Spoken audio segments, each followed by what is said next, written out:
नमस्कार, मैं स्मिता जय श्रीवास्तव आप सभी का बहुत-बहुत स्वागत करती हूँ आज के कार्यक्रम भारत की महान विभूतियाँ। आज ये बहुत दिनों बाद आपके सामने इस तरह से रूबरू होने का फिर से अवसर है और ये कार्यक्रम जो आप सभी को बहुत पसंद है और वर्तमान में चल रहे स्वामी विवेकानंद जी के महाभारत पे दिए गए व्याख्यान और उनके महाभारत के प्रमुख चरित्र के बारे में हम बहुत विस्तार पूर्वक जान रहे हैं और हमारे साथ आज फिर एक बार उपस्थित हैं डॉक्टर रमेश कृष्ण जी।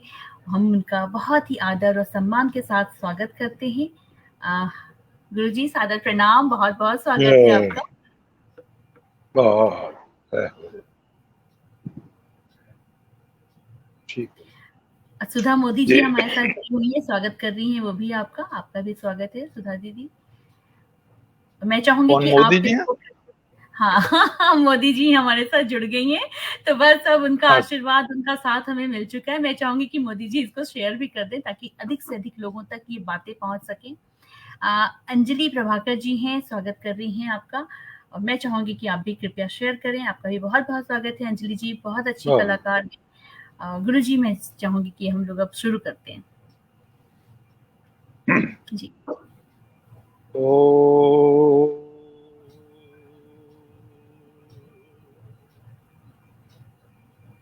विश्वानि देव सवितर दुरितानि परासुर यद्भद्रं तन्नासुर ॐ ब्राह्मणो ब्रह्मवर्चसी जायताम् आराष्ट्रे राजन्यः शूरिशव्यो अतिव्याधि महारथो जायताम् निर्वोढानर्वाणाशु सप्तप्रन्धिर्योषा जिष्णु प्रतिष्ठा सभेयो युवायज मानस्य वीरो जायताम् निकामे निकामे न पर्जन्य वर्षतु फलवत्य न औषधया पच्यन्ताम् योगक्षेमो न कल्पताम्। यजुर्वेद में भगवान से प्रार्थना की गई है, हमारे राष्ट्र में महान विद्वान हो, महान अरिदल विनाशकारी क्षत्रिय हो, योद्धा हो, श्रेष्ठ यजमान हो, दुग्ध देने वाली गौएं हों, हृष्ट पुष्ट वृषभ हों, पूर्व को धारण करने वाली, समस्त कार्यों को संपन्न करने वाली महान नारियां हों, समय पर वर्षा हो, अन्न औषधि फल फूल उगें, ये परमात्मा से प्रार्थना करता है ऋषि। और हम सबका भी ये कर्तव्य है कि हम जिस राष्ट्र में रहते हैं, परमपिता परमात्मा से उस राष्ट्र की मंगल कामना की प्रार्थना करते रहें। ये हमारा पावन कर्तव्य है। माता भूमि पुत्रो अहम पृथिव्या, वेद में एक सूक्ति है पृथ्वी सूक्त, उसमें ऋषि कहता है ये पृथ्वी मेरी माँ है, मैं इसका पुत्र हूं। अर्थात पृथ्वी पर जो भी कुछ है सबके प्रति मेरा कर्तव्य है, मैं कर्तव्यों की डोर में बंधा हुआ। आज जो हमारा विषय है ये 51वां प्रवचन है और महाभारत के महाप्रतापी पात्र महाबली भीमसेन पर आज हमारी चर्चा है। यहाँ ये देखना जरूरी है, जैसा पीछे भी चर्चा हुई, जब यहाँ भीष्म पितामह जैसे वीर थे, हनुमान जैसे वीर थे, भगवान राम, भगवान कृष्ण, महाबली कर्ण, महाबली अश्वत्थामा आदि आदि। तो क्या बात हुई, वो देश पिटता चला गया 700-800 वर्ष तक। जो भी आता चला गया, अंधा चंदा लंगड़ा, वो ऐसा हराता ही चला गया और हम उसके गुलाम बनते चले गए। कितना दुर्भाग्य रहा, हम उसके गुलाम बनकर रहे। और बहुत अफसोस की बात यह है, इतिहासकारों ने लिखा कि जब हम गुलाम हुए 24 जून सन 1206 को, तो एक और अपमानजनक बात हुई। हमें जो शासक मिला वो भी स्वतंत्र नहीं था, वो स्वयं गुलाम था। जैसे सब्जी मंडी में सब्जी नीलाम होती है, तो गुलामों की मंडी होती थी, वो गुलाम था कुतुबुद्दीन ऐबक। कुतुबुद्दीन उसका नाम था और उसकी आंख में कहते हैं कोई ऐब था, दोष था, इसलिए उसको ऐबक कहते हैं। तो इतिहासकारों को ये दुख रहा कि गुलाम हुए तो बुरा हुआ ही हुआ, लेकिन जो शासक मिला वो भी गुलाम ही मिला, स्वतंत्र शासक नहीं मिला। आज समय है, देश में बहुत मजबूत प्रधानमंत्री हैं, उत्तर प्रदेश आदि में श्रेष्ठ मुख्यमंत्री हैं, हिंदुत्व जगमगा रहा है, अनेक प्रकार से सोया हुआ स्वाभिमान जाग रहा है। स्वामी विवेकानंद का स्वप्न साकार हो रहा है कि भारत निद्रा से जाग रहा है, अब नहीं सोएगा और अतीत में जितनी उन्नति हुई है वो उससे भी अधिक उन्नति करेगा। आज वो लक्षण हमें चारों ओर दिखाई पड़ रहे हैं। भारत जाग रहा है। अभी मैंने देख रहा था कितने विद्यालयों में अब गीता पढ़ाई जाएगी, भगवत गीता पढ़ाई जाएगी। कितनी बढ़िया बात है ये। सारे विश्व में गान गूंज रहा है भारत की संस्कृति का। तो मैं इस बात पर विचार कर रहा था, आप सबके साथ साझा कर रहा था विचारों का, कि जब इतने वीर थे, धीर थे, ब्रह्मचारी थे, बलवान थे, तो वो कौन सी बीमारी आ गई देश में कि गुलाम होते चले गए? ये विचार करें। और वो बीमारी अभी है बहनों और भाइयों। मैं बहुत संकोच और शालीनता के साथ कहूंगा कि वो बीमारी को बनाए रखने में हमारे उपदेशकों का बड़ा हाथ है। भगवान के बारे में जो बड़े बलवान हैं, भगवान श्री कृष्ण को तो कुश्ती लड़ने बुलाया है कंस ने, बांसुरी बजाने को नहीं बुलाया है, कुश्ती लड़ने को उनको और बलराम को।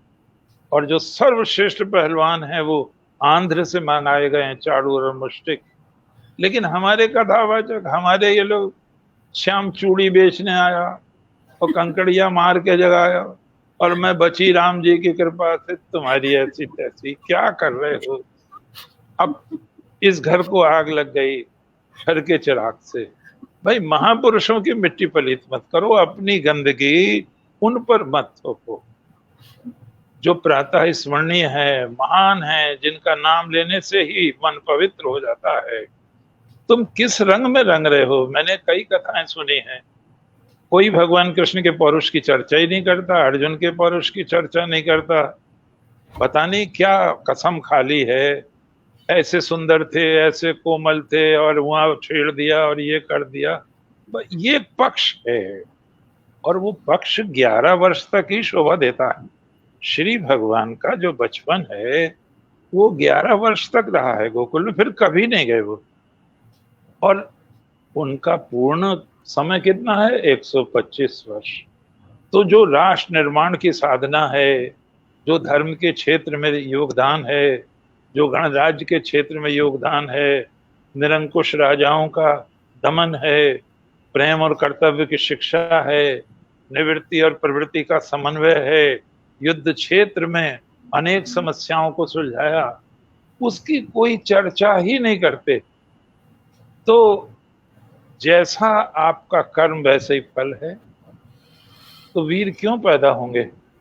जब आप वीरों की चर्चा ही नहीं करेंगे तो वीर क्यों पैदा होंगे? वो वातावरण कैसे बनेगा? देश में आप उसको अन्यथा न लें, देश में जो वीरता की चर्चा होती है, धर्म की चर्चा होती है, वो थोड़ी बहुत आर्य समाज की वजह से होती है, थोड़ी बहुत आरएसएस की वजह से होती है, राष्ट्रीय स्वयंसेवक संघ की। नहीं तो ये तो नाचने गाने में ही मस्त हैं लोग, इन्हें कोई मतलब नहीं है हार हो जीत हो। तो आज हमें ये विचार करना है कि जो रूप था, धर्म, अर्थ, काम, मोक्ष, चार चीजें हैं। विवेकानंद कहते थे हमारा नाश कर दिया, मैं नाम नहीं लूंगा, लोग नाराज हो जाएंगे, उनका बहुत बड़ा व्यक्तित्व है। बात क्या हुई, सबको मोक्ष, सबको मोक्ष। घर छोड़ दिया, बच्चे छोड़ दिए, पत्नी छोड़ दी, बाप छोड़ दिया। कोई भी होता रहे, देश बिगड़ता रहे, भगवान श्री कृष्ण का नहीं है, गलत है, गलत है। प्रवृत्ति की ओर भी मत झुको और निवृत्ति भागो में मत, पलायन भी मत करो, समन्वय करो। युक्त आहार विहारस्य युक्त चेष्टस्य कर्मसु युक्त स्वप्ना बोधस्य योगो भवति दुःखः। भगवान ने कहा भाग क्यों रहे भाई, ये आश्रम तो सर्वश्रेष्ठ है, गृहस्थ आश्रम।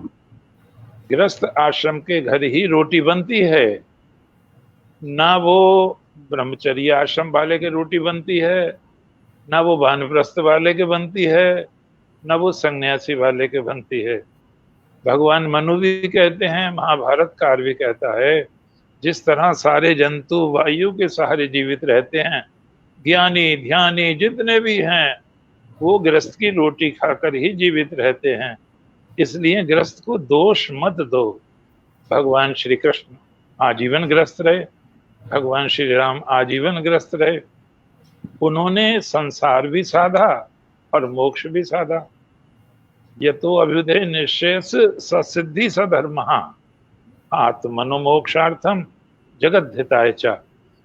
आप जब पढ़ते हैं प्राचीन भारत को, तो जो ब्राह्मण आपको विद्या सिखाते थे, जो आपको धनुर्वेद की विद्या देते थे, गदा युद्ध सिखाते थे, मल्ल युद्ध सिखाते थे, रथ संचालन की विद्या सिखाते थे, हाथी के संचालन की ग्रंथों के नाम है, हस्ती सूत्र है, अश्व सूत्र है, रथ सूत्र है, गदाएं कितने प्रकार की होती थी, तलवारें कितने प्रकार की होती थी, वाण कितने प्रकार के होते थे।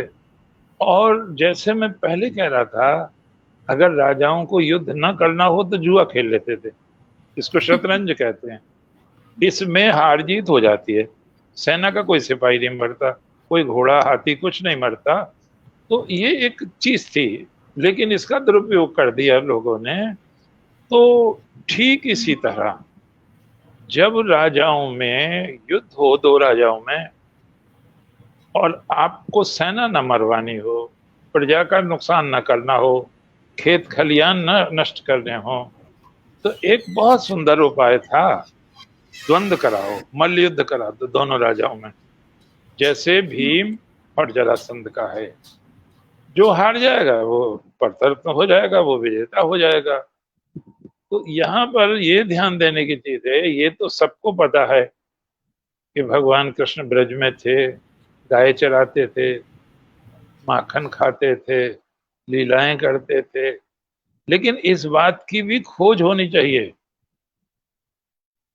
एक लेखक है, उसकी किताब है युगंधर, उसने थोड़ा दर्शन दिखाया है। हर बड़े गांव में अखाड़े होते थे, पहले कुश्ती लड़ना सिखाया जाता था, दांव पेंच ये सब, लाठी गदके तलवार, सारी शिक्षाएं दी जाती थी। ये तो अभी 400 वर्ष भी नहीं हुए हैं, जहां शिवाजी के गुरु जाते थे, स्वामी समर्थ रामदास, अखाड़े खुदवाते थे, ब्रह्मचर्य की दीक्षा देते थे, हनुमान के मंदिर स्थापित करते थे और राष्ट्र को जगाते थे। वयम राष्ट्रे जागृयाम पुरोहिता। तो राम अपने समय में सबसे अधिक शक्तिशाली, आत्मा की दृष्टि से तो है ही, शरीर की दृष्टि से आप अगर ये भी छोड़ दें कि वो अवतार हैं या नहीं, तो भी भगवान राम से ज्यादा तंदुरुस्त, स्वस्थ, बलवान, पहलवान कोई भी नहीं था उस समय। अंगद ने तो कहा रावण से, सिंधु तरियो उनको बन रहा, तुम पे धनुरेग गई न तरी, अबे तू भी कोई बलवान आदमी है। उनके बंदर ने तो समुद्र तर दिया और तुझ पे लक्ष्मण रेखा न तरी गई। सिंध तरियो उनको बनरा, तुम पे धनुरेख गई न तरी। बानर बांधियो सो न बंधियो, उन बारिधि बांध के बाट करी। हाँ, एक बंदर नहीं बंधा तुमसे, और उनने समुद्र बांध के और रास्ता बना लिया। आज भी वो है समुद्र में भगवान राम का सेतु। नासा ने भी उसको प्रमाणित कर दिया है। उन बारिधि बांध के बाट करी। पूछ जराए न जरी, तुमसे जरा सी पूछ न जली। और लंक जराए जरी, उनने सोने की जड़ी हुई लंका जला दी। तो स्वामी विवेकानंद ने कहा है इसको, जब रामायण पर उनका भाषण हुआ है, कि राम मर्त्यों में सर्वाधिक शक्तिशाली थे। आज उल्टा है, आप रामलीला में चले जाइए किसी में, बिल्कुल मरा खिला बनाएंगे राम को। अगर रावण का धोखे से थप्पड़ पड़ गया तो नीचे को गिर पड़ेगा, और रावण दिखाएंगे बड़ा भारी पहलवान। अरे राम को भी इतना ही बलवान दिखाना चाहिए। हनुमान जी से, मैं, स्मिता जी नहीं थी, चर्चा हुई थी। भगवती सीता ने कहा कि मैं कैसे समझूं, तुम मायावी तो नहीं हो, तुम रावण ही तो नहीं हो, वानर के रूप में आ गए हो। तुम मुझे राम के एक एक अंग की आकृति चित्रण करो। तो उन्होंने कैसे अंगूठे हैं हाथ के, पैर के, पिंडली कैसी हैं, जांघें कैसी हैं, नाभि कैसी है, कंधे कैसे हैं, गले की हंसली का, ऐसा चित्रोपम वर्णन है वाल्मीकि रामायण में उनको। हाँ, तुम ठीक कह रहे हो, तुम राम से के पास रहते हो, हर व्यक्ति नहीं तो इतनी बारीकी में नहीं जा सकता। फिर बहनों और भाइयों, सीता जी ने एक और बात कही, देखो स्त्रियों को किसी पर जल्दी विश्वास नहीं करना चाहिए, क्योंकि दूध का जला छाछ फूंक कर पीता है। उन्होंने फिर एक बार लगा कि एक बार और गहरी परीक्षा लो। बोले, हनुमान क्या कोई ऐसी भी चीज बता सकते हो तुम जो मेरे और भगवान के अलावा पता ना हो किसी को? तो वो वर्णन यहाँ करने योग्य नहीं है। किया है, हनुमान जी ने वो वर्णन किया है। अब उन्होंने अपनी चूड़ामणि दे दी। हनुमान जी ने कहा, जैसे आप कह रही हैं राम की अंगूठी कोई और भी ला सकता है, तो भगवान भी तो कह सकते हैं चूड़ामणि कोई भी ला सकता है, मिल गई होगी। आप भी तो कोई ऐसी बात बताओ मुझे जो आपके और राम के अलावा कोई न जानता हो। तो भगवती सीता ने कहा, हे हनुमान, एक बार मैं बैठी थी, प्रभु थके हुए थे, वो मेरी गोद में सिर रख के लेट गए। उन्हें तंद्रा आ गई, हल्की नींद आ गई। इतने में ही इंद्र का पुत्र जयंत कौए के रूप में आया, और तुलसीदास जो के मां मानते हैं सीता को, इसलिए उन्होंने पैर लिख दिया है, पैर में ना, स्तन में मारी है उसने चोंच, माँ के स्तन में चोंच मारी है उसने।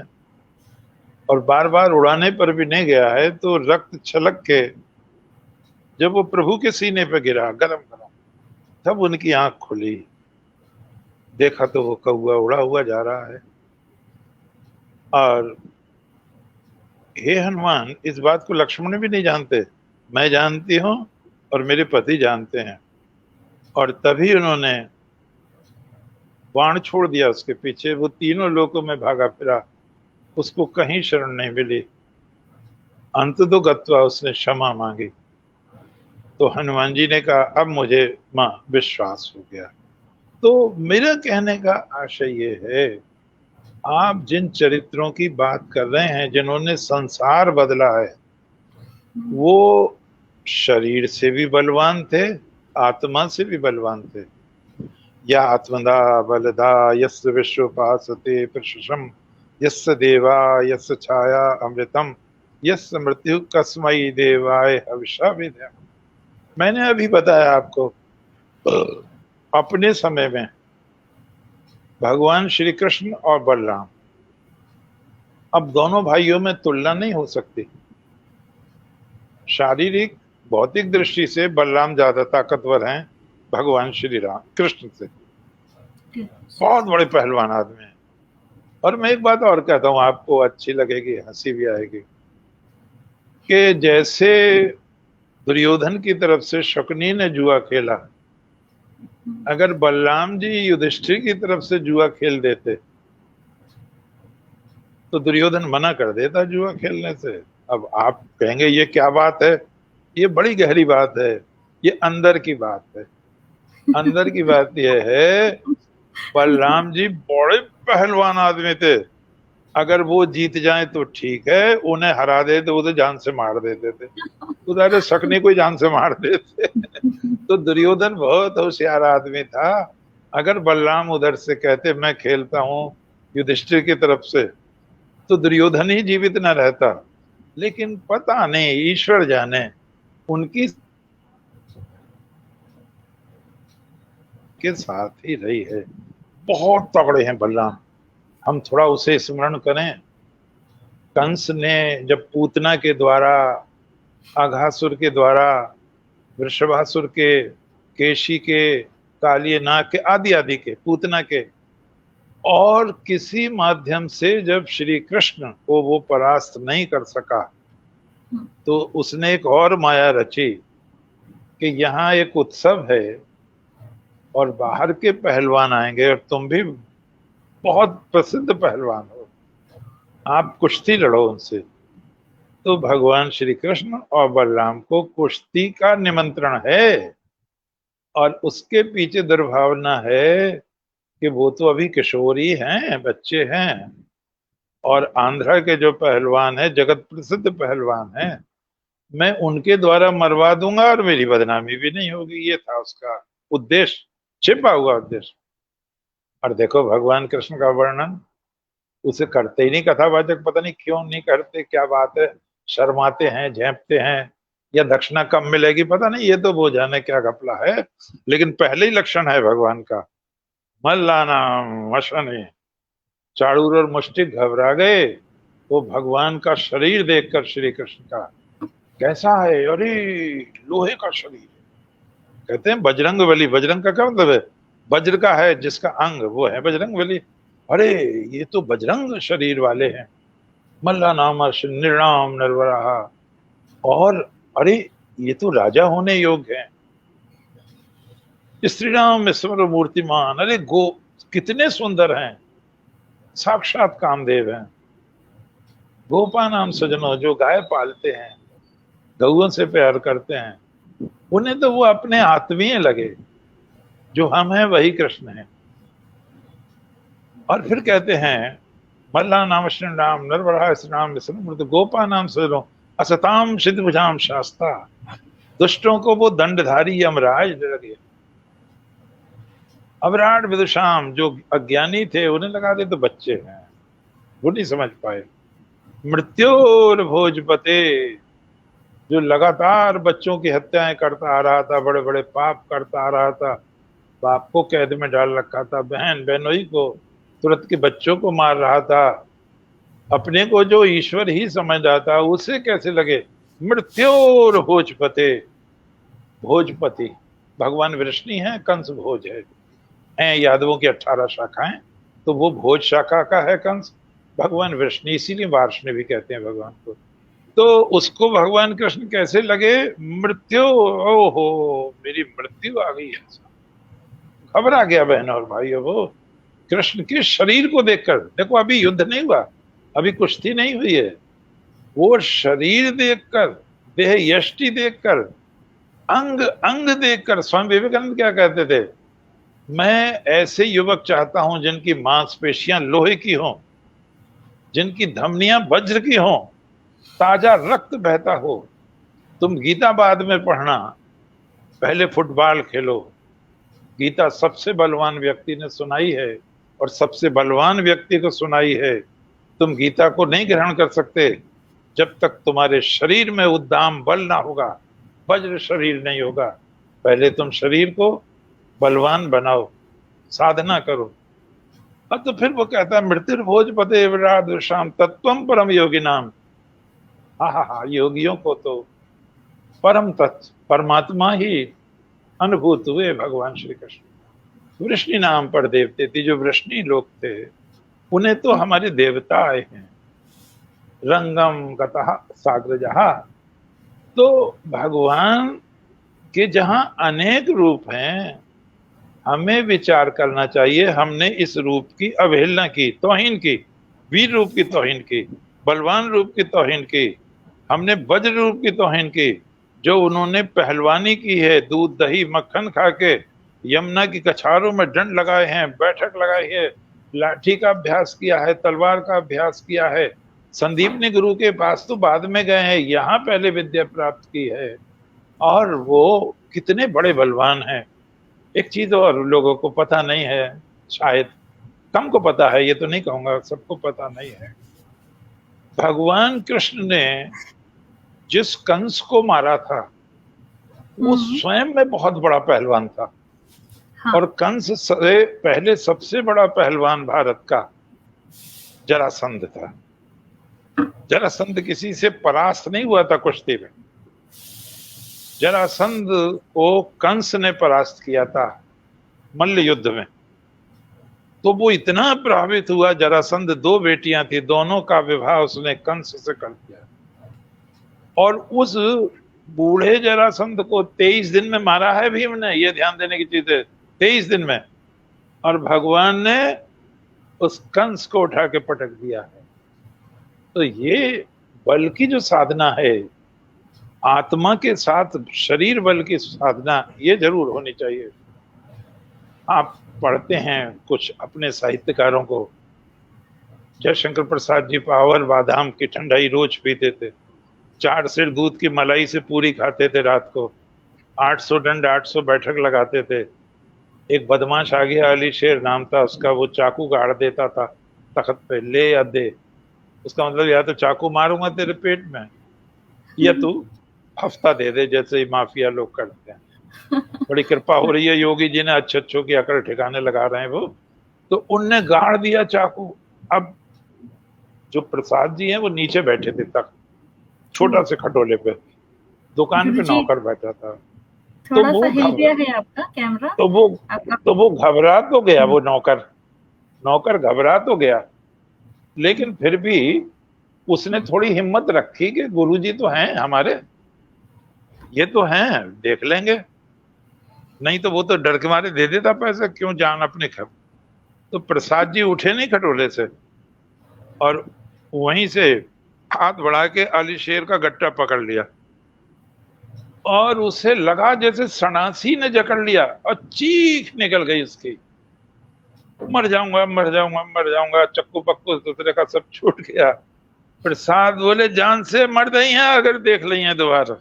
तो बोले, मेरी तौबा, मैं इधर नहीं आऊंगा। तो ये पहलवानी का शौक रहा है हमारे कवियों को। वृंदावन लाल वर्मा 8 सेर दूध पीते थे, 800 डंड 800 बैठक लगाते थे। लोकमान तिलक 800 डंड 800 बैठक लगाते थे, बड़े पहलवान थे। अब तभी तो इतनी जेल वेल काटी, इतनी मुसीबतें काटी हैं। आप चंद्रशेखर आजाद को देखो, कहता पहलवान व्यक्ति है। तो ये जो लोग हैं, जरासंध बहुत बड़ा पहलवान था, और कंस बहुत बड़ा पहलवान था। और श्री कृष्ण कितने बड़े पहलवान होंगे कि उन्होंने कंस को सबके सामने केश पकड़ के और उसको ऐसे मसल दिया जैसे चींटी मसल देते हैं। तो क्या चीज नहीं है, हमने क्या चीज खो दी? हमने शरीर बल खो दिया, हमने शरीर की साधना नहीं की। हम प्रार्थना भी तो अधूरी करते हैं, हमें बच्चे दे दो, हमें पत्नी दे दो, ये दे दो, वो दे दो। अरे प्रार्थना देखो क्या कही जा रही है। वो कहता है, तेजो असि तेजो मही देही। प्रभु आप तेज स्वरूप हैं, मुझे भी तेज दीजिए। वीर्यम असि वीरम मही देही, आप वीर्य रूप हैं, मुझे भी वीर्य दीजिए। बलम असि, मुझे आप बल स्वरूप हैं, मुझ में भी बल दीजिए। सहो असि, आप सहन करने वाले हैं, मुझे भी सहन शक्ति दीजिए। और क्या मन्यो रसी, आप क्रोध स्वरूप हैं, मुझे भी क्रोध दीजिए। देखो अभिमन्यु का नाम ही है जिसे क्रोध होता हो दुष्ट पर चारों ओर से। तो भगवान से ये नहीं मांग रहे हम हमें भगवान से क्रोध मांगना चाहिए। कौन सा क्रोध? जो धर्म की रक्षा के लिए दुष्ट पर उठता हो। वो क्रोध नहीं होगा तो नपुंसक हो जाएगा राष्ट्र, ध्यान रहे। और यही हुआ, मध्यकाल में यही हुआ, नपुंसक हो गया राष्ट्र। और दूसरी चीज, वो कहते हैं बलम से, आप बल स्वरूप है। भगवान ने गीता में भी कहा है, मैं बलवानों का बल हूं। तो हमने बल की साधना छोड़ दी। सौभाग्य से जब हम प्रजातंत्र के गुण दोष पढ़ते हैं तो यह नवयुवकों को अच्छा लगना चाहिए, जो नई रोशनी के लोग हैं। जहां गणतंत्र में बहुत से गुण हैं, एक दोष भी है। और वो दोष ये है, इसमें बहुत सी कलाएं पिछड़ जाती हैं या लुप्त हो जाती हैं। जैसे जितने भी राजा थे, वृत्ति मिलती थी संगीत के घराने रोटी खाते थे, पानी पीते थे, सबको तनख्वाह मिलती रहती थी। पहलवान पलते रहते थे, कुश्ती लड़ना ही काम था, कोई काम नहीं था उनका। कभी कविता ही बनाते रहते थे, ये नहीं कि रोटी की नहीं है, घर पे दाल नहीं है, ये नहीं है, कुछ नहीं। ये पिछड़ जाता है गणतंत्र में। मेरे पास सौभाग्य से हमारे पास दस्तावेज है। ये जो पंजाब के पूर्व मुख्यमंत्री अमरिंदर सिंह, इनके दादाजी का पहलवान था गामा। और गामा की खुराक हिंदी डाइजेस्ट में भी निकली थी, नवनीत में भी निकली थी, और कादम्बरी में भी निकली थी। मुझे अच्छा लगा, इसलिए मैंने उसे याद कर लिया। उसको रोजाना 29 सेर दूध मिलता था सरकार की तरफ से, 6 सेर फलों का रस मिलता था, 2 सेर बादाम मिलते थे, 1.5 सेर घी मिलता था, 3 पा ताजा मक्खन मिलता था। ये एक मन बदन था, इसमें कटरा भैंसा कुछ नहीं था। और वो 5,000 दंड और 5,000 बैठक लगाता था। और उस समय वर्ल्ड चैंपियनशिप जेविस्को को मिलने वाली थी, इटली के पहलवान को। गामा ने उससे छीन ली, उसको हरा दिया। जेविस्को को यह अरमान रहा कि एक बार मैं और लड़ लेता गामा से। गामा का कद छोटा सा कद था, ज्यादा बड़ा नहीं था, जब इसको बड़ा लंबा तगड़ा था। तो उसने इंग्लैंड में प्रार्थना की। इंग्लैंड ने महाराजा को लिखा भारत में, तो इन्होंने गामा को बुलाया, भाई जब इसको एक बार और लड़ना चाहता है तुमसे। तो गामा ने कहा, मैं तो तैयार हूं, लेकिन अब की कुश्ती यहाँ होनी चाहिए भारत में। तो कहते हैं वो कुश्ती दिल्ली में हुई। और कहते हैं गामा ने वहां तो 10 मिनट में हराया था जेविस्को को, यहाँ 3.5 मिनट में हरा दिया था। और जेविस्को ने घोषणा की थी, गामा में बिजली की सी फुर्ती है। तो ये कलाएं पिछड़ जाती हैं, राज्यों में रहती हैं। अब मुझे आप बताओ, कौन आदमी है जो आपको 2 सेर बादाम दे देगा रोज, 29 सेर दूध दे देगा? गवर्नमेंट कहेगी अरे हटाओ ये बवाल को, कहाँ पाल रहे हो? तो ये जो चीजें थी, ये जब तक राजवंश रहे, उनकी शान थी, उनके पहलवान थे। अब हम वीर भीम पर आते हैं। ये पृष्ठभूमि मैंने इसलिए की आपको कि लोग इस पहलू को छोड़ गए हैं। ब्रह्मचर्य धारण करना चाहिए, कसरत करनी चाहिए, तेल की मालिश करनी चाहिए, दांव पेच सीखने चाहिए, और कुछ ऐसे महान कार्य करने चाहिए इतिहास में नाम अमर हो जाए। भरत जब बच्चे थे, शकुंतला के बेटे, हाथी को खींच लाते थे, रीछ को खींच लाते थे, शेर के दांत गिनने लगते थे, और तभी नाम हुआ सर्वदमन। और उनके हम बच्चे हैं और पिटते रहे बावलों से। तो ये दुख होता है, हम कौन थे, क्या हो गए हैं, क्या होंगे अभी। आओ मिलकर विचारें आज ये समस्याएं सभी। जिस लेखनी ने लिखा था उत्कर्ष भारत का, वही लेखनी लिखने चली है आज अपकर्ष भारत का। हम पूर्ण विकास करें। भीम पर हम आते हैं। नियोग से भीम की उत्पत्ति है, वायु देवता से। और आकाशवाणी हुई है, हे कुंती, तुम्हारा ये पुत्र संसार में सबसे बलवान होगा। ये आदर्श होगा बलवानों में, पहलवानों में। इसको कोई पराजित नहीं कर सकेगा। ये नित्य नूतन इतिहास लिखेगा। वो माँ कितनी भाग्यशालिनी होगी जिसे ऐसा भीम जैसा पुत्र प्राप्त हुआ हो। और वहां आता है, भीम जब 10वें दिन में थे प्रसव के बाद माँ की गोद में, माँ नहाकर आई थी और अंदर से बाहर आ रही थी पूजा करने के लिए, कुछ पुष्प वगैरह लेने के लिए। कुंती, उनकी गोदी में भीम थे और भीम सोए हुए थे। इतने में ही एक शेर बहुत जोर से दहाड़ा। देवी कुंती के पति पांडु ने उसको देख लिया और 3 तीरों से उसको वध कर दिया। वो शेर इतनी जोर से दहाड़ा कि तमाम जंगल कांप उठा और कुंती उछल गई। और उन्हें ये ध्यान नहीं रहा कि मेरी गोदी में मेरा बच्चा सोया हुआ है भीम। और भीम उनकी गोदी से बहन और भाइयों छूट गया। और जिस शिला पर भीम गिरे वो चूर चूर हो गई। अरे वाकई में तो भाई बड़ा बलवान है। तो जिसके बचपन में ही ये पराक्रम है तो कितना महान रहा होगा। हमें आज उनसे प्रेरणा लेनी चाहिए, उनसे हमें बल की साधना की शिक्षा लेनी चाहिए। वीर भीम बड़े होते हैं। जिस दिन वीर भीम का जन्म है उसी दिन दुर्योधन का जन्म है, दोनों एक ही दिन का जन्म है। गर्भवती तो कहते हैं पहले गांधारी रह गई थी, लेकिन प्रजनन नहीं हो रहा था उसके। युधिष्ठिर पहले पैदा हो गए तो उसे बड़ा मलाल हुआ गांधारी को। ये थोड़े वीक पॉइंट्स हैं जो कम आते हैं, उसे मलाल हुआ। और जब भीमसेन का नंबर आया, उसे पता चला एक और प्रसव होने वाला कुंती के, तो उनने अपना पेट महसूस लिया, ऐसा महाभारत का था। और वो जो पिंड था स्खलित हो गया। कहते हैं भगवान व्यास आए, उसके 100+1 101 टुकड़े करे, उनको घी भर के मटकों में रखवाया।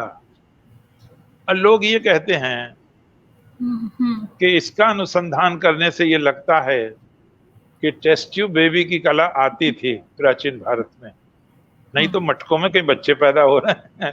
तो कुछ ये विज्ञान है, विज्ञान में छुप गई हैं वो चीजें। और इस तरह के भी कई उदाहरण हैं यौन परिवर्तन के, लिंग परिवर्तन के। पुरुष को स्त्री बना देते थे और स्त्री को पुरुष बना देते थे। इस तरह के भी अनेक उदाहरण है भारतवर्ष में। कुछ इस तरह के उदाहरण है, वो विद्याएं लुप्त हो गई। जैसे जब ये सुना ऋतुपर्ण ने कि दमयंती का दोबारा स्वयंवर होने वाला है और वो 2 बच्चों की मां है दमयंती, लेकिन वो इतनी सुंदर थी तब भी उससे विवाह करने को लालायित थे लोग। केवल ऋतुपर्ण को न्योता दिया गया था, वो समझा सबको गया है। वो न्योता इसमें दिया गया था, ये पता चला कि राजा नल बाहुक के नाम से वेश बदल के नौकरी कर रहे हैं उनके यहाँ, और नल से शेष सारथी नहीं था। तो ऋतुपर्ण आएंगे तो रथ हाँक के यही लाएंगे नल। दमयंती ने साभिप्राय ये कराया था। अब वो समय कम था, राजा बड़े अफसोस में था। बाहुक ने कहा नल ने, क्या बात है राजा, अरे दमयंती का स्वयंवर है, मैं तो उससे पहले ही विवाह करना चाहता था। अब वो दोबारा विवाह है, मैं तो अब भी चाहता हूँ उससे विधवा से विवाह करना चाहता हूँ। तो बाहुक ने कहा कि आपको समस्या क्या है, कि समय बहुत कम है। तो बोले विदर्भ जाना है, बरार जाना है। तो बोले कोई समस्या नहीं है, मैं पहुंचा देता हूं आपको, चलिए बैठिए आप। अब उन्होंने जो रथ हाँका तो थोड़ी दूर रह गया विदर्भ। ऋतुपर्ण को लगा कि हाँ हम समय से पहले पहुंच जाएंगे। तो ऋतुपर्ण ने कहा बाहुक, तुमने वो करके दिखाया है जिसकी कल्पना नहीं की जा सकती, बदले में मैं तुम्हें कुछ देना चाहता हूं, रथ रोको। रथ रोक दिया। मुझे एक विद्या आती है बाहुक, किसी भी पेड़ को तुम मुझसे पूछो, मैं बता दूंगा उसके ऊपर कितने पत्ते हैं और नीचे कितने गिरे हुए पत्ते हैं। राजा नल को बड़ा आश्चर्य हुआ। ये, हाँ ये विज्ञान है, मैं बता दूंगा। तुम कोई छोटा सा पेड़ देख लो जिसके ज्यादा पत्ते ना हो। अब छोटा सा देख लिया उसने, तो ऋतुपर्ण का इतने पत्ते ऊपर हैं, इतने नीचे गिरे हुए हैं। और बाहुक ने गिने, नौकर तो बाहुक बने हुए थे बेचारे राजा नल, तो उतने ही निकले वो। बहन और भाइयों, आज ये विद्या लुप्त हो गई है। बहुत सी विद्या तो इन्होंने, आसरी वृत्ति के लोगों ने नालंदा विश्वविद्यालय का पुस्तकालय जला दिया, विक्रमशिला का जला दिया, कहीं कुछ कर दिया। इसमें बहुत महान ग्रंथों की हानि हुई। अंग्रेज को हम धन्यवाद देंगे, उसने हमारा कोई ग्रंथ नहीं जलाया, बल्कि रक्षा की उसने। अब वो जो भीमसेन थे, उसके 100 हो गए। इनका, ये भीम जब होते हैं तो बलवान थे बहुत। कुछ गलती मैं कहूंगा भीम की जरूर है। भीम बहुत दंगई थे और मारपीट करते थे।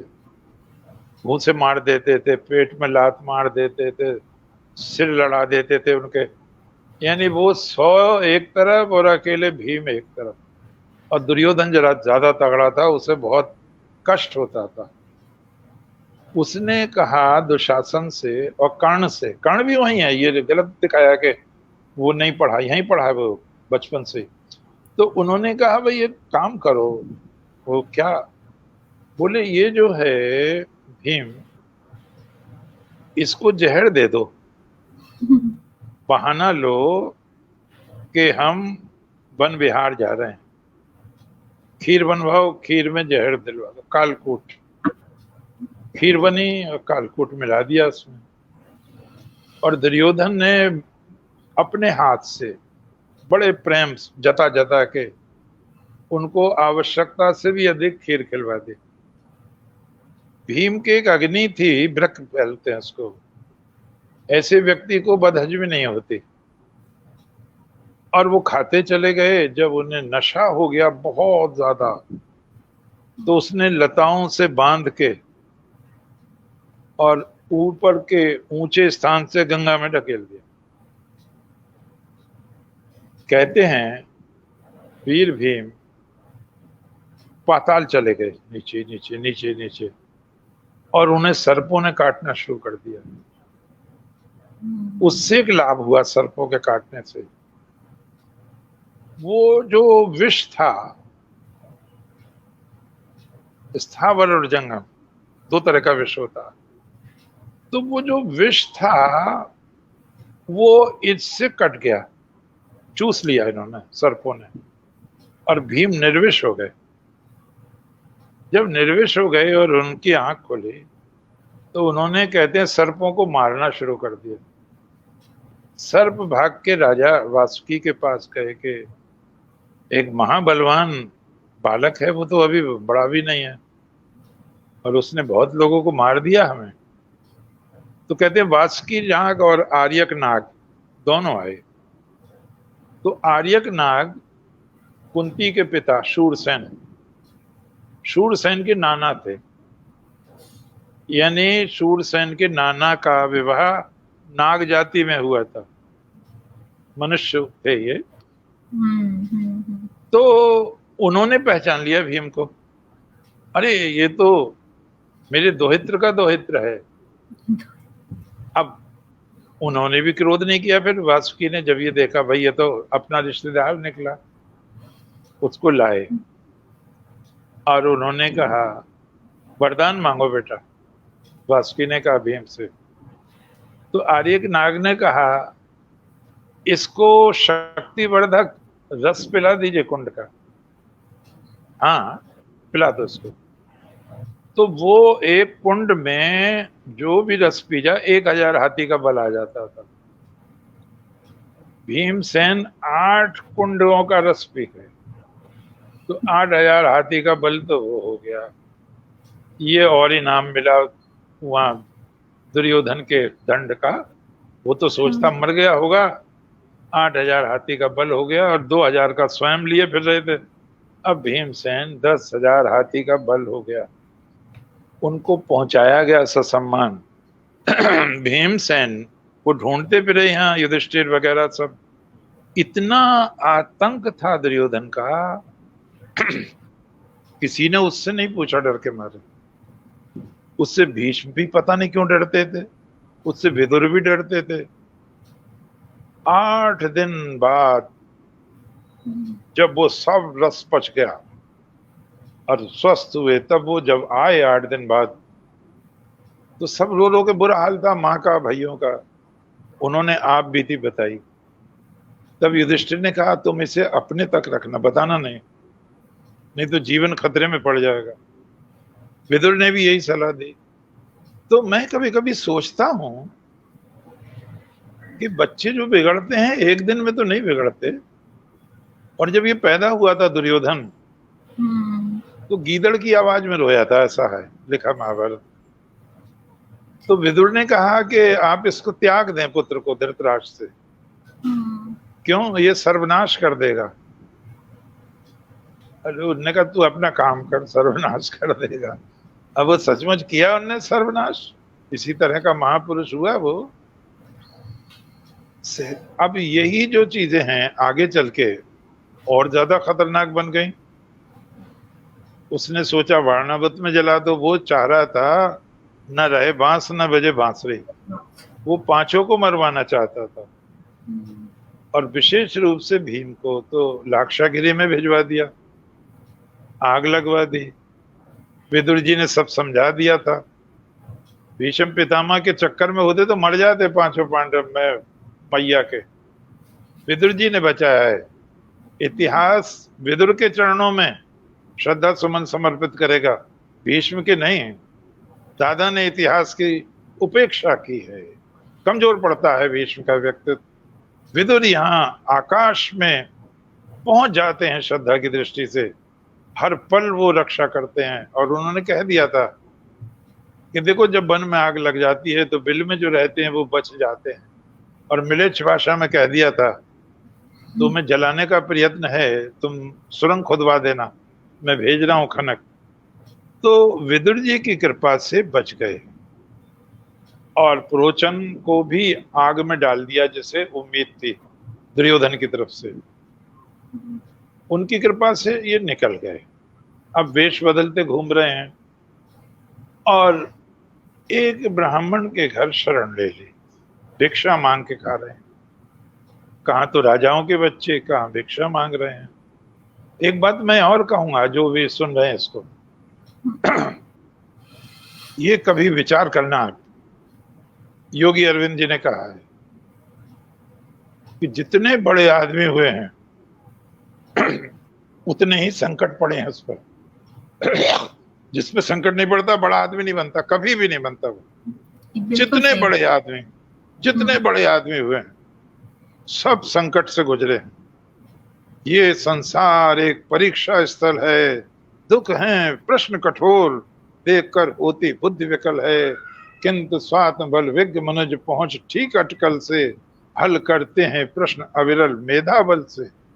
परास्त करना पड़ता है for difficulties, meet them, greet them and defeat them. यह है जीवन का संग्राम। जीवन एक संग्राम है।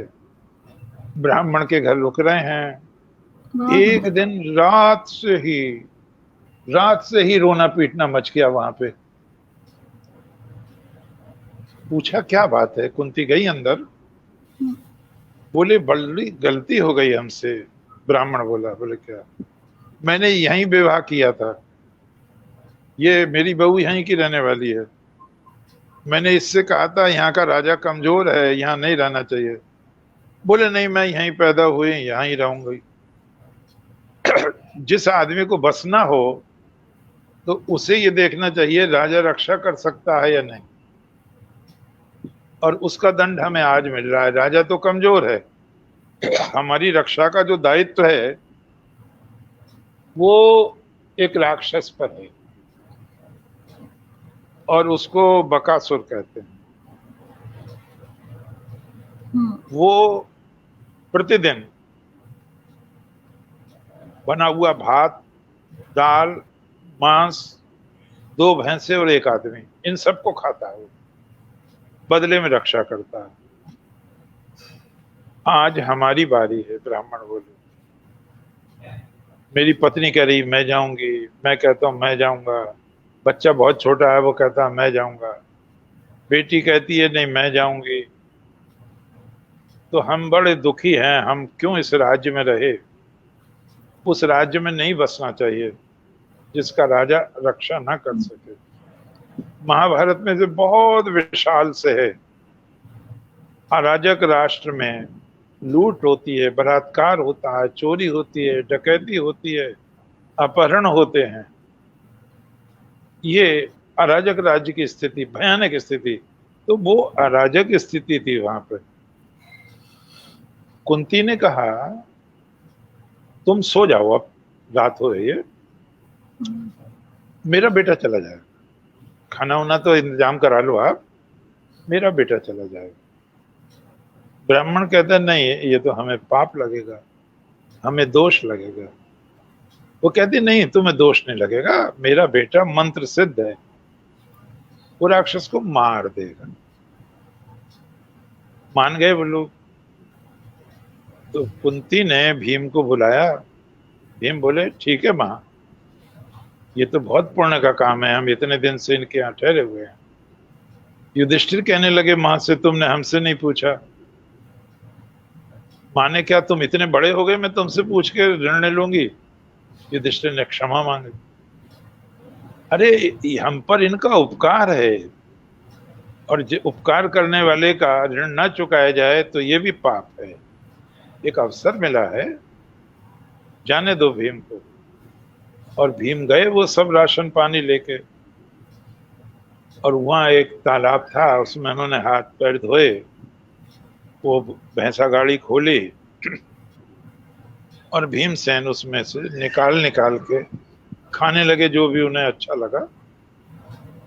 अब थोड़ी देर में बकासुर ने कहा आज बड़ी देर हो रही है, आया नहीं कोई आदमी। तो उसने पहाड़ पर रहता था, देखा तो वो तो तुम्हारा भोजन कोई आदमी खा रहा है, भला आदमी। ने बड़ा गुस्सा आया, उसने वहीं से डांटा कौन है वहां।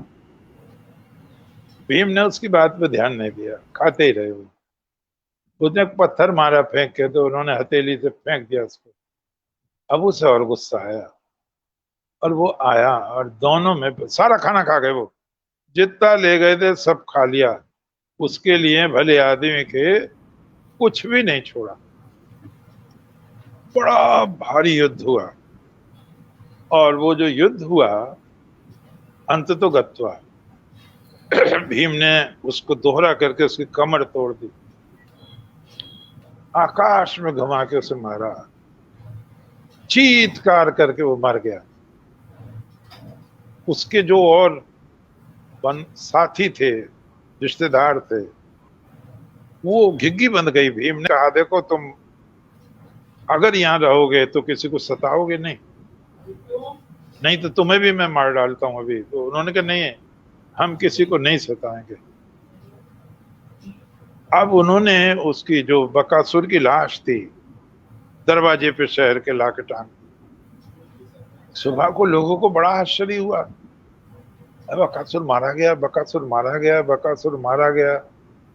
तो लोगों ने कही किसने मारा, बोले ब्राह्मण की बारी थी।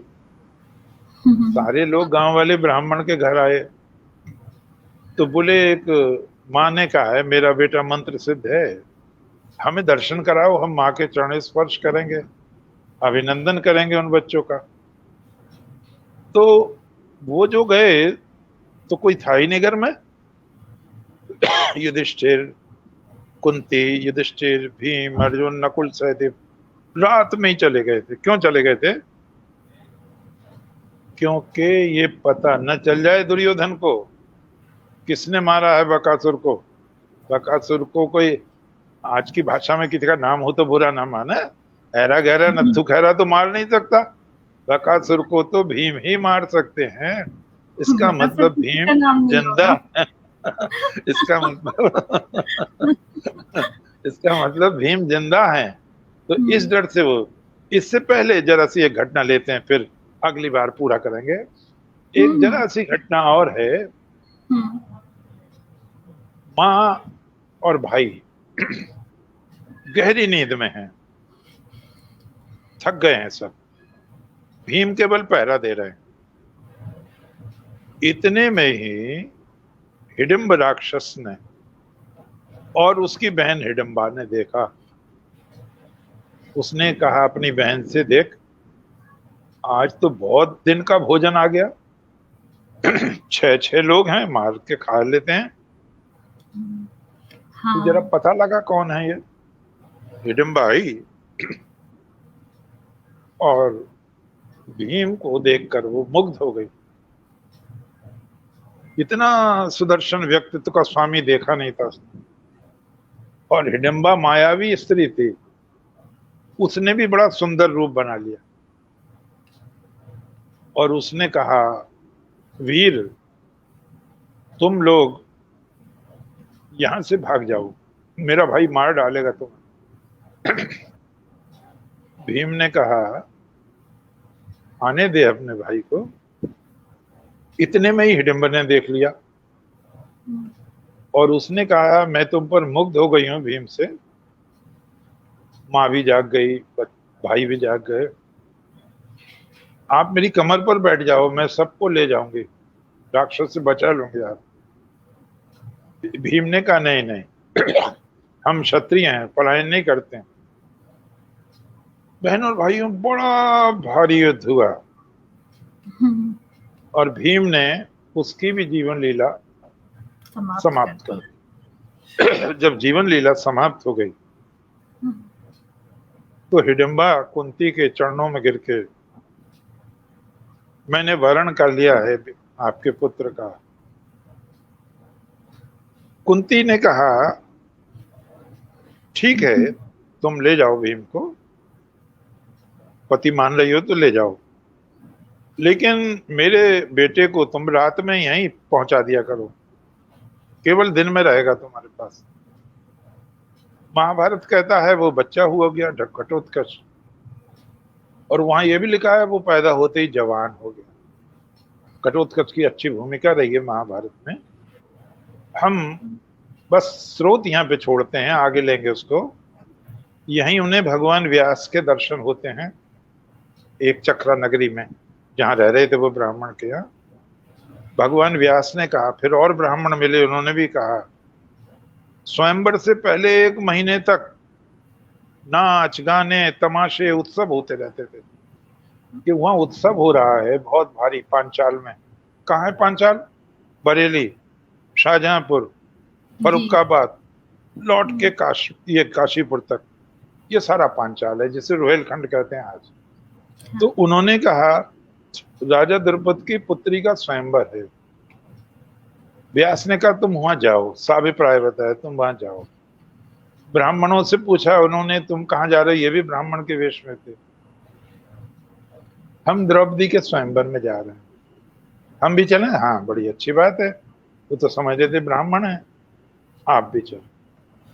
बहुत प्रसन्नता के साथ जहाँ ब्राह्मण ठहरे हुए थे वहां माता सहित 5 भाई ठहर गए। और आज इसको यहीं विराम देते हैं, उसी बात के साथ, उसी उद्बोधन के साथ कि आप जिन वीरों पर गर्व करते हैं, भारतवर्ष, जिनके नाम पर देश का नाम भारतवर्ष है, वो बचपन में शेर के दांत गिना करते थे। भीम जिनके नाम से थर थर कांपते थे, हर अत्याचारी, बलात्कारी, नारी द्वेषी तभी तक जिंदा रहा जब तक कि कुंती के लाल भीम की वक्र दृष्टि उस पर नहीं पड़ी। वीर अर्जुन जहां तक भी धरती पर पसारा है, अर्जुन का नाम ही विजय था। गए हों हार गए हों ऐसा नहीं हुआ। एक समय आया दुर्भाग्य से, छोटी छोटी रियासतें बढ़ गईं, रंडियां नाचती रहीं, राजा लोग शराब पीते रहे, दूसरों ने आक्रमण कर लिया, फिर उनके गुलाम हो गए और हमने दोहरी मार सही। युद्ध से तो हम नहीं बचे, हम उनकी सेना में भर्ती हो गए। हम पहले मंगोलों की सेना में भर्ती हुए, हमने भारतीयों को कत्ल किया। शकों की सेना में भर्ती हुए, अपने लोगों को कत्ल किया। मुगलों की सेना में भर्ती हुए, अपने लोगों का कत्ल किया। अंग्रेजों की सेना में भर्ती हुए, अपने लोगों का कत्ल किया। हम ये भूल गए भगवान कृष्ण का क्या दर्शन है, भगवान राम का क्या दर्शन है। क्षत्रिय धार्यते चापो नार्थ शब्दो भवेतिति स्वधर्मे निधनम श्रेया पर धर्मो भयाभा।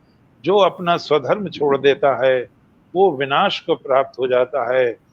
देश जाग रहा है, भारत का चतुर्दिक नाम है और वो आज इस स्थिति में है। हिंदुत्व जगमगा उठा है, अनेक पहलू तराशे जा रहे हैं और वो दिन दूर नहीं है जब स्वर्णिम इतिहास लिखा जाएगा। हम और आप उसके गवाह बनेंगे। हम जैसे लोग जो इस समय 80 से आगे हैं वो ना भी देखें तो वो पीढ़ी जो आज 10 साल की है, 20 साल की है, 30 साल की है, वो देखेगी जो हमने भूलें की थी। हम उसका प्रायश्चित कर रहे हैं। हम राफेल मंगा रहे हैं, सेना की शक्ति बढ़ा रहे हैं, शत्रु थर थर कांप रहा है, अर्थव्यवस्था मजबूत की है। सारे माफिया घबराए हुए हैं जिन्होंने कब्जा कर लिया था कश्मीर जैसे लोगों पर, उनकी सांसें अटक गई हैं। लोगों को लगा भारत के वंशज जाग गए हैं, राम के वंशज जाग गए हैं, कृष्ण के वंशज जाग गए हैं और अब वो दोबारा नहीं सोएंगे और विवेकानंद की भविष्यवाणी सही होकर निकलेगी। भारत विश्व विजय करेगा। ओ शांति शांति शांति। ओम शांति शांति शांति। और अद्भुत व्याख्यान के बाद में अब मेरा कर्तव्य है कि जितने भी लोग हमारे साथ यहाँ पे उपस्थित रहे, जुड़े रहे, मैं उनके कमेंट्स से उनकी बातें आप तक पहुंचाऊं, उनके नाम को आपके साथ साझा करूं।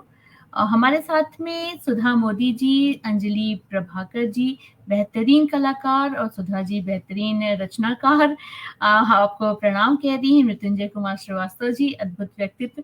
सभी लोग जितने भी दर्शक के तौर पे भी जुड़ते हैं सभी विद्वान हैं, जैसा कि आप हमेशा इस बात को अपनी बातों में रखते हैं कि कम होते हैं संख्या में लेकिन चुने हुए लोग होते हैं जिनको सच में आपकी बातों से और इन बातों को मुझे लगता है कि सभी तक पहुंचना चाहिए। और मुझे उम्मीद है कि आप वो जरिया हैं, जितने भी दर्शक यहाँ पे जो इस कार्यक्रम को, इन बातों को, इन महत्वपूर्ण व्याख्यान को लोगों तक पहुंचाने का भी कार्य कर रहे होंगे। रीता सहाय जी हमारे साथ जुड़ी रही। मृत्युंजय कुमार श्रीवास्तव जी आपके विचार को, प्रत्येक विचार को सुंदर विचार कह रहे हैं, धन्यवाद भी कह रहे हैं। अंजलि प्रभाकर जी कहती हैं कि बहुत ही उत्तम वंदना, जो आपने शुरू में वंदना सुनाया, हम पढ़ा हम यहाँ पे, उसके लिए कहती हैं कि बहुत ही सुंदर उत्तम वंदना। आज के समय अगर हर कोई कम से कम दिन भर में एक बार भी लग के वंदना करे तो विश्व का कल्याण होने लगेगा निश्चित रूप से। और मृत्युंजय जी के बहुत सारे कमेंट्स हैं। कीर्तन त्रिपाठी जी हमारे साथ जुड़े और कहते हैं कि बहुत ही अच्छा लगा कार्यक्रम को पुनः वास्तविक रूप में देखकर। जी थोड़ी सी बीच में व्यवधान था, व्यवधान चल रहा था, लेकिन अब मुझे लगता है कि सब ठीक हो जाएगा, वापस से आप पुनः रूप में ही देखेंगे। कीर्तन त्रिपाठी जी का बहुत सारा कमेंट है और वो कहते हैं कि युद्ध ना लड़ना हो तो जुआ खेल लेना कितना विचित्र विकल्प था। और मुझे लगता है कि आज भी इस चीज को क्या अमल में लाया जा सकता है?